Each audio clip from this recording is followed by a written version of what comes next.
안 듣는데. 네, 듣는지 안 듣는지 한번 해보죠. 알겠습니다. 뭐. 야, 궁지에 몰아넣어가지고 그럼 망상이에요. 오른쪽을 막으. 오른쪽 왼쪽 구분해요. 귀여우세요. 그냥. 너가 어쩌다 이렇게 됐지? 아 근데 그 아니 그 네, 16살에 출마하셨잖아요. 네. 그죠? 야 16살이면 지금 저 중3이죠. 중3. 너무 어린, 정말 어린 나이에 출가하신 거 아닙니까? 무슨 씨름이 그렇게 많으셨습니까? 그러니까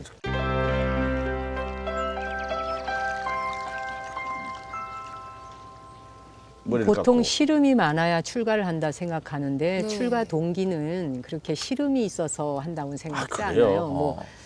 않아요. 또 16살이 어른들은 어리다고 생각하시겠지만 네네네. 제가 볼 땐 사실 16살은 자기에 대해서 고민하고 충분히 생각할 수 있는 그렇죠, 나이예요. 그렇죠. 네네. 아무튼 제가 중학교 2학년 때 우연히 그 괴테의 젊은 베르테르의 슬픔, 뭐 데미안, 레미제라블 이런 거 한참 읽을 때잖아요. 네네네. 이제 인문 서적들. 그때 우연히 그 시타르타라고 하는 헬만 헤세의 책을 선물을 받았어요. 네네네.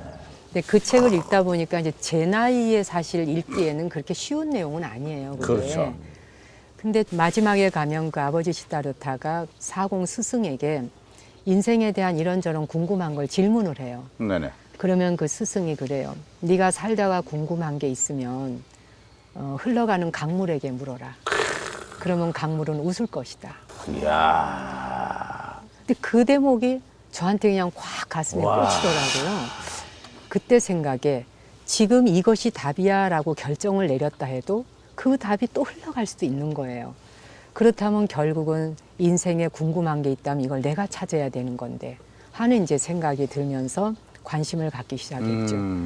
이 관심을 갖다가 종로 쪽에 가면은 이제 그 옛날에 헌책방이 많았어요. 네네네. 근데 헌책방을 가서 뒤적뒤적 하는데 뭐 교복 입고 단발머리 있는 학생이 좀 읽게 생기지도 않은 어려운 책을 뒤적뒤적 하는 거 보려고 한 게 아니라 그냥 구경한 건데 그 옆에 어느 분이 이렇게 보더니 학생 그런 책에 관심 있냐고. 네네. 그러면서 그분이 인천의 용화사에 네네. 무건 스님이라는 분이 참 계시는데 거기를 한번 찾아가 보라고 그래요.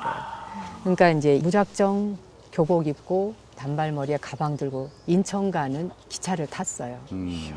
지금이야 인천을 쉽게 가지만 그때는 그럼요. 아주 멀잖아요. 뭐, 예, 예. 그래서 물어물어서 하여간 찾아갔어요. 그 스님께서 너 어떻게 왔느냐. 제가 뭐 답답하다 그랬나 하여튼 그랬어요. 그랬더니 허허 웃으시면서 뭐가 답답하냐 이렇게 얘기를 하시는 거예요. 그러면서 이제 제가 알아들을 수도 없는 이런저런 말씀들을 해주시는데 뭔지 모르게 가슴이 시원해지는 거예요. 그러니까 알아듣지 못하는 말씀에. 그러니까 학교 공부는 그렇게 재미없는데 그 말씀은 계속 이야. 들어도 듣고 싶은 거예요. 이게 뭐가 어떻게 되려고 네네네네. 하는지. 근데 그분이 이제 이후에 알게 됐지만 불교계의 아주 큰 스님이신 송담 큰 스님이셨더라고요. 송담 큰 스님. 네. 그럼 그 송담 스님의 이야기를 듣고 이제 출가를 결정하신 겁니까? 그렇죠. 아, 이 길로 가야 되겠다. 아, 이 길로 가야 되겠다. 이야. 근데 실제 스님은 저를 기억도 못 하실 거예요. 그것이 계기가 돼서 제가 출가를 결심하게 된 것을. 송담 스님. 예. 근데 한 번씩 그런 마음이 누구나 들 수 있을 때가 있잖아요. 뭐 어린 시절이나. 네네. 근데 그 실행에 옮긴다는 건 사실 쉬운 일은 아니거든요. 정말로. 그것도 16살에. 이렇게 어릴 때 제가 들은 이야기인데 4살인지 5살인지 먼저 엄마가 시장을 데려갔다는데 시장에 데려갔다 저를 잃어버리신 거예요. 그래요?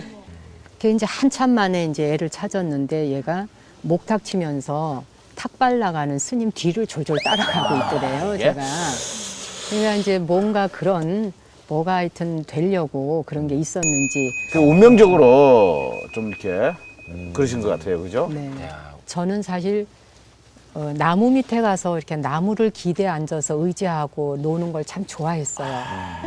그래서 학교에서 수업하다가도 창밖을 이렇게 내다보면서 나무가 막 바람에 흔들리거나 비를 맞고 있으면 거기 완전 꽂혀가지고 그것만 쳐다봤어요. 그러면 이쪽은 쳐다보면 아무 재미가 없는 거예요. 근데 여길 쳐다보면 재미있는 거예요. 나무, 자연. 나무와 그 이제 이런 걸 보고 있으면은 뭐 아무 근심이 없어요. 그리고 평화로워지더라고요. 예. 보통 그 애 늙은이라고 그러던데. 애늙은이죠. 중고등학생이 그 나무 밑에 있으면. 네, 그러면